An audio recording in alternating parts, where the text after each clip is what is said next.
Coucou tout le monde et bienvenue dans cette nouvelle vidéo où je vais vous parler des 10 000 pas. Ça fait 2 mois que je fais 10 000 pas par jour, à part une ou deux exceptions où j'ai pas pu. Mais en règle générale, je fais même plus. Je me suis lancée dans ce défi parce que j'avais envie de marcher plus, tout simplement. D'augmenter mon activité du quotidien sans pour autant vraiment avoir l'impression de faire du sport. Et je vous ai proposé également de suivre ce challenge avec moi sur Instagram. Tous les jours, je fais une petite story avec mon nombre de pas. Je vous demande si vous avez réussi, si vous allez essayer aujourd'hui. Avec une petite phrase de motivation, on fait tout ça ensemble. Et donc aujourd'hui c'est pour faire un point après 2 mois à faire 10 000 pas par jour. Qu'est-ce que j'en pense, qu'est-ce que ça m'apporte, comment j'y arrive, bref tout ça.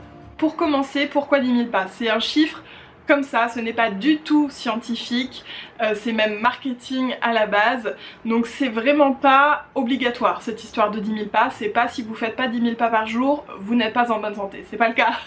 C'est vraiment juste un chiffre donné comme ça pour se challenger, mais c'est bien au-dessus de ce que la plupart des gens font en dehors des travails où on marche beaucoup. Donc avant tout, ne culpabilisez pas si vous voyez sur votre téléphone, parce que ça compte les pas, que vous ne faites pas 10 000 pas par jour. Il y a aussi peut-être des moments où vous n'avez pas votre téléphone avec vous, donc voilà, dans un premier temps, ne culpabilisez pas. Moi personnellement, j'ai commencé... Attendez, je vais vous dire, je vais prendre les données. Alors, en janvier, je faisais en moyenne 3180 pas par jour, en février 3600, en mars 4006, en avril 4004, en mai 5008 et en juin c'est là où j'ai commencé déjà à vouloir bouger un peu plus, 8100. Et à partir du mois de juillet, ma moyenne quotidienne de pas était de 14 285 pas et en août 12 564.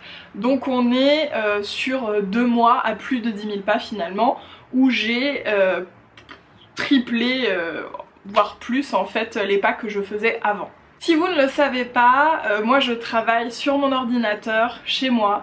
J'ai un métier extrêmement sédentaire, d'autant qu'il y a beaucoup de choses qui se sont annulées depuis 2020, des rendez-vous extérieurs, tout ça, donc vraiment j'étais beaucoup chez moi. Mes seuls moments de sortie, c'est quand je sors mon petit chien Marty, donc 2 à 3 fois par jour, mais c'est à peu près tout, voilà, avec les courses, mais dans les choses du quotidien, après on peut aller se balader, voilà, mais vraiment au quotidien c'est ça. Je me suis donc lancé ce challenge simplement pour bouger plus au quotidien. Vous savez, j'ai commencé un coaching depuis 6 mois maintenant avec Plume Coaching. Je fais du sport en moyenne, je dis en moyenne parce que là ça fait 1 mois que j'ai pas pu en faire. Je vous en ai parlé dans ma dernière vidéo bilan, je vous invite à aller le voir. Mais voilà, normalement c'est 3 fois par jour, 3 fois par semaine, pendant 1 heure. Et à côté de ça, je sais pas, ça m'a donné envie de bouger plus. Je me suis sentie capable aussi. Et j'ai vraiment eu envie de bouger plus au quotidien, tout simplement, d'être moins sédentaire. Et donc je me suis dit que pour moi la marche ça me semblait bien, ça me semblait accessible. Par exemple la course c'est quelque chose qui m'attire pas du tout, je dis pas que j'en ferai jamais, mais j'ai été traumatisée du cross à l'école, donc ouais, j'ai pas du tout envie d'aller courir, voilà, j'avais envie de marcher. En plus la marche c'est doux, ça convient à quasiment tout le monde, et puis c'est quelque chose qu'on peut distiller assez facilement finalement dans son quotidien. Vous allez voir après, je vais vous donner des petites astuces. Sur Instagram on m'a demandé plusieurs fois combien de temps de marche il fallait pour faire 10 000 pas et combien de kilomètres finalement ça représentait. Alors ça dépend de chacun. Si vous avez un smartphone, vous savez, normalement vous avez dans l'application santé, en tout cas sur iOS, mais je crois que sur Android c'est pareil, il doit y avoir d'autres trucs. Vous avez votre longueur de pas, vous avez... justement le nombre de pas et de kilomètres, vous avez tout ça directement dans votre téléphone. Moi je sais que 10 000 pas ça fait à peu près 8 km, donc au final je fais toujours un petit peu plus, enfin en règle générale, ce qui fait que j'arrive à faire à peu près 10 km par jour. Mais je peux pas vous dire en combien de temps je l'ai fait parce que je l'ai fait en promenant Marty. Donc si vous avez un chien vous savez, surtout si vous avez un mâle, c'est pas de la marche en continu, hein, il faut s'arrêter quand même de temps en temps, sentir les poteaux, enfin pas nous le chien. Et puis au-delà de ça, voilà, il y a aussi tout ce que je fais au quotidien, quand je vais dans la cuisine, quand je vais dans la chambre, quand je vais ici, quand je vais là, enfin voilà. C'est vraiment tous les pas de la journée, c'est pas juste une période où je marche. Il y a vraiment quelque chose que j'ai remarqué, c'est que à partir du moment où mon corps s'est habitué à faire ces 10 000 pas par jour, il les a réclamés. S'il y avait des journées pour X ou Y raison où je pouvais pas les faire, ça m'arrivait peut-être même pas l'équivalent d'une semaine sur ces 2 mois, quelques jours par-ci par-là, où j'ai toujours fait de toute façon minimum 5 000, même sur les jours où je pouvais pas faire les 10 000, et bien mon corps me réclamait plus, j'avais envie de marcher. j'aurais jamais cru. Donc c'est évident, au-delà du bénéfice simplement de sortir de la sédentarité, de bouger son corps, on favorise la circulation du sang, des lymphes, on stimule ses muscles, enfin voilà, le fait de bouger de toute façon ça ne peut être que bénéfique et moi je le vois au quotidien, je trouve qu'en plus ça me donne de l'énergie. Après on m'a demandé si ça rentrait en compte dans le cadre de ma perte de poids avec mon coaching. Évidemment que oui, puisque c'est une dépense énergétique. Après j'ai aucune idée à quelle échelle, je sais qu'il y a plein d'applications etc qui vont vous dire si vous marchez tant vous avez perdu tant de calories. Moi honnêtement je vois pas trop comment ils peuvent sortir ce chiffre. Je fais pas trop confiance, après voilà chacun fait ce qu'il veut. Moi personnellement j'ai aucune idée du nombre de calories que ça va enlever. Enfin, vous avez compris. Et ça ne m'intéresse pas. Voilà, c'est pas du tout... je me dis pas, ah bah j'ai fait tant de sport donc je peux manger ça, pas du tout. C'est juste que je fais ma marche au quotidien de toute façon en sortant Marty. Et puis c'est tout. Voilà, je me pose pas la question, mais c'est évident que ça rentre en compte bien sûr, puisque c'est une activité physique. Si vous avez envie vous aussi de marcher plus, je vais vous donner quelques petites astuces. La première, c'est si vous avez un chien, et ben faites des plus grandes balades, il sera hyper content. Marty ne veut jamais rentrer donc c'est un plaisir.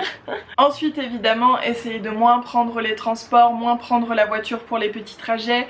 Arrêtez-vous un arrêt ou 2 arrêts avant si vous devez prendre les transports pour marcher un petit peu.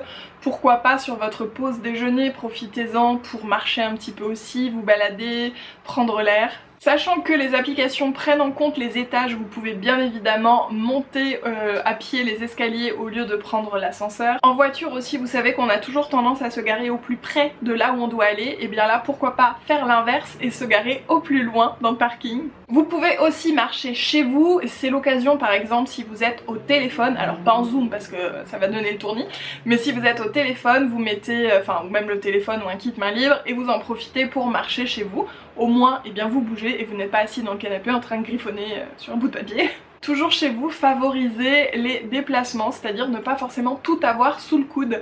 Par exemple, si vous êtes en train de manger, laissez le pain dans la cuisine, allez le chercher quand vous voulez en manger, voilà, essayez de vous lever plus souvent en fait.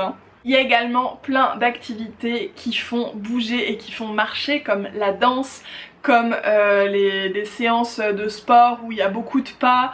Je sais d'ailleurs que c'est Caroline Crowe je crois qui va sortir un programme, c'est l'une d'entre vous qui me l'a dit, peut-être qu'il est déjà sorti d'ailleurs, un programme gratuit justement qui représente 10 000 pas, en fait c'est une séance d'1 heure je crois, quelque chose comme ça, vous la faites et vous avez 10 000 pas. Donc bon, elle conseille pas forcément de le faire tous les jours je crois, mais voilà, ça peut être l'occasion aussi de faire un petit peu de sport et en même temps de faire vos pas.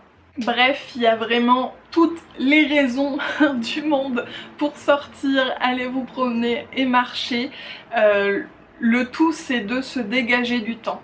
Regardez, comme je dis souvent quand on me dit mais j'ai pas le temps, regardez le temps que vous passez sur votre téléphone. Et bien coupez ce temps, mettez 1 heure de moins et profitez-en pour sortir. Il y a vraiment toutes les raisons du monde pour sortir, pour marcher, pour se promener. Je suis sûre qu'il y en a plein d'autres, n'hésitez pas à les lister d'ailleurs dans les commentaires. L'important finalement c'est juste de bouger plus que ce dont vous avez l'habitude. C'est pour ça que moi j'ai lancé le challenge 10 000 pas, mais je l'ai dit d'ailleurs en story et c'est épinglé sur Instagram. Je l'ai dit, voilà, si au quotidien vous faites par exemple 1000 pas d'habitude, et bien commencez par vous donner un objectif de 2000 pas, de 3000 pas, de 5000 pas, mais pas des 10 000 tout de suite parce que ça va être très compliqué, donc n'hésitez pas à en faire juste plus que d'habitude parce que le but c'est de vous dépasser vous. Il faut que votre challenge soit à la hauteur de ce que vous pouvez faire, il faut que ce soit réalisable parce que sinon vous allez être déprimé tous les jours en disant j'arrive pas à faire mes 10 000 pas, j'arrive pas à faire mes 10 000 pas. Baissez simplement le challenge. Je vous l'ai dit, mais en règle générale, c'est sur tous les smartphones, vous avez un compteur de pas. C'est évidemment un très bon indicateur. Rien n'est parfait, hein. Vous attendez pas, par exemple si on prend plusieurs téléphones, il n'y aura jamais exactement les mêmes données, donc ne vous attendez pas à une donnée absolue, mais ça donne déjà une bonne idée, puis surtout ça vous permet d'avoir un suivi en fait, de voir si vous marchez plus, si vous marchez moins, si vous y arrivez. La seule chose avec le téléphone, c'est qu'il faut penser à le prendre pour tous ses déplacements, même si voilà, on se promène dans la maison et c'est peut-être un peu parfois contraignant. C'est pour ça que j'investis dans une montre podomètre, une montre connectée. Alors ça, c'est pas ma première, c'est ma deuxième, parce que la première, j'avais juste pris quelque chose de très simple pour voir en fait si je l'utilisais. Et au final, je l'utilise tous les jours, donc j'ai investi dans celle-ci qui est à 50 €, je crois, 40 et quelques, qui est, ma foi... bah très bien, voilà pour mon utilisation, il y a plein de gadgets quand même dedans, ça met les messages, enfin là je l'ai allumé, je sais pas si vous allez voir grand chose mais... Je l'ai prise principalement pour son aspect esthétique puisqu'on dirait une vraie montre, hein. Elle n'est pas en silicone comme celle que j'avais avant, bien qu'elle vienne aussi avec un bracelet en silicone. Franchement j'en suis très contente. Pour moi c'est vraiment simple puisque j'ai pas à penser à avoir tout le temps mon téléphone, j'ai le compteur de pas, il se synchronise aussi avec mon téléphone, c'est à dire que si j'ai oublié de mettre ma montre et que j'ai marché avec mon téléphone, les deux vont compter en fait. Je vous mettrai le lien en barre d'infos si vous avez envie de regarder. Je sais que quand j'en avais parlé sur Instagram il y en a plusieurs qui l'ont pris et qui en sont très contente aussi, donc voilà, si jamais ça vous dit, c'est vrai que c'est un petit compagnon bien pratique. Et pour finir, je vais vous parler de l'application que j'utilise qui me permet de convertir mes pas en euros. Alors ça paraît pas beaucoup au début, mais quand même, je tiens à dire qu'en marchant 2 mois, je suis arrivée à 10 €. Voilà, un peu plus de 10 €. Donc je trouve que c'est cool, c'est la cerise, hein, je le fais pas pour ça mais je trouve que c'est sympa. On peut aller je crois, alors mon goal c'est les 70 € par virement bancaire, donc ça sera pas tout de suite mais c'est pas grave. En fait c'est l'application WeWard, quand on marche on gagne des wards, là j'en ai 1500 et 70 € c'est 10 000 wards. Vous avez ici le petit compteur de pas, vous voyez aujourd'hui où j'en suis, il est 16 h je crois. 16h37, voilà, j'ai sorti Marty le matin et l'après-midi. C'est mon chéri qui est content parce que je le sors plus du coup, je le sors quasiment 3 fois par jour tout le temps, moi toute seule, parce qu'avant on faisait un peu un coup lui, un coup moi, et du coup je le sors, il me dit ah bon tu sors, je suis oui j'ai pas fait mes 10 000 pas. Si vous avez envie de me rejoindre sur la plateforme, j'ai un petit code de parrainage que je vous mettrai en barre d'infos. Ça vous permet de démarrer directement avec 50 wards et puis moi aussi ça m'en envoie 20 je crois quand vous atteignez les 150, enfin quelque chose comme ça. Et puis je vous mettrai également mon pseudo pour m'ajouter en ami si vous en avez envie. Il existe plein d'applications de ce genre qui transforment les pas en euros ou qui permettent d'acheter des choses. Là il y a des bons d'achat, hein. C'est pas juste des virements, il y a aussi des cadeaux. Là par exemple, qu'est-ce qu'il y a, 5 € de réduction sur le pass Culture in the City, il y a dans ma culotte également, il y a les pâtisseries de Yann Couvreur, 5 € à partir de 20 €, enfin voilà, il y a plein de choses, donc je trouve que c'est sympa. Au final, le but c'est simplement de bouger plus, d'être moins sédentaire et de le faire dans le plaisir, et voilà, ça apporte un petit truc en plus de se dire ah bah en plus je marche et je gagne des sous. J'espère que ma vidéo vous aura plu et peut-être qu'elle vous aura donné envie de marcher un petit peu plus. Dites-moi dans les commentaires, dites-moi si vous vous lancez aussi dans ce challenge 10 000 pas, même si les 10 000 pas on s'en fiche, mais voilà, peu importe votre nombre de pas personnel. Et puis bah moi je vais continuer à marcher, d'ailleurs c'est pour ça que je n'ai pas mis de date de fin à ce challenge, puisque l'idée c'est simplement de le faire au quotidien. C'est pas de temps à temps, c'est tout le temps. Voilà, s'il y a des jours on peut pas et c'est pas grave, on culpabilise pas, on fait au mieux. Et puis quand on peut, on peut. Sur ce, si vous avez aimé la vidéo, je vous invite à la liker, pourquoi pas à la partager pour donner envie à tout le monde de bouger. Et puis bah moi je vous fais des gros bisous et je vous dis à très vite dans la prochaine vidéo.